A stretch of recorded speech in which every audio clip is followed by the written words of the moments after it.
I am very happy to be welcoming executive producer for the documentary Commitment to Life, which is playing at the Cinema Diverse Film Festival, Ron Sylvester. Hey, Ron. Hi, Spencer. How are you? I'm doing great. So why don't you tell me a little bit more about how you got started with this film? Well, first of all, I'll tell you the Commitment to Life recalls the early days of the AIDS crisis in Los Angeles and how the LA community got together to fight the disease and the pandemic. Everything from everyday heroes to doctors and studio moguls and celebrities all come together to fight that disease back in the 80s. APLA, which is AIDS Project Los Angeles, started back in the 80s, and as they were getting close to their 40th anniversary, they wanted to figure out a way to kind of memorialize some of the stuff that had happened back in the early days, which caused them to create the organization.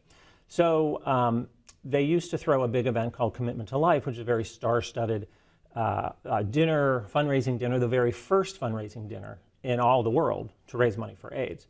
And we thought we would, revisit some of that old footage. And as we began to really look at the story that we had, we realized we had a much bigger story to tell about how the overall Los Angeles community came together at all different classes, at all different demographics to fight and, kind of really, really help people with AIDS. So we decided to do the whole feature doc, and that's where Commitment to Life, that's how it was born. That's awesome. And I know back in the day, there weren't a lot of celebrities at first that were really talking about AIDS, but there were some, specifically Elizabeth Taylor was a very notable one. Could you tell me a little bit about that? Yes, Elizabeth Taylor was one of the first major celebrities to lend her support to the AIDS crisis. And she was chosen as the first chairperson for this dinner that I mentioned called Commitment to Life. And she worked for months and months and months to try to get Hollywood involved and the studios involved, but in the early days, they didn't want to. And it wasn't until late '85 when Rock Hudson died that things turned around. And Elizabeth, empowered Elizabeth. She started her own AIDS organization as well. So she was really, really a force to be reckoned with back then.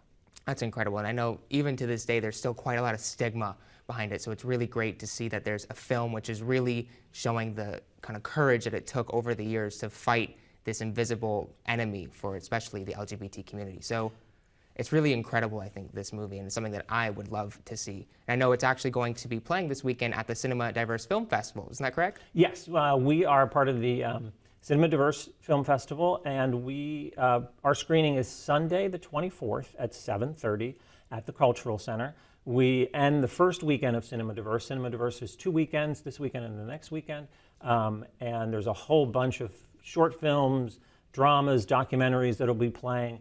If you love LGBT content, Cinema Diverse is, someplace you should be over this weekend and next weekend, and you can always go to their website at the Cultural Center to look at all of the films playing. Again, ours plays Sunday the 24th at 7:30. Well, thank you so much, Ron, for being here. I can't wait to catch that film. Thank you so much.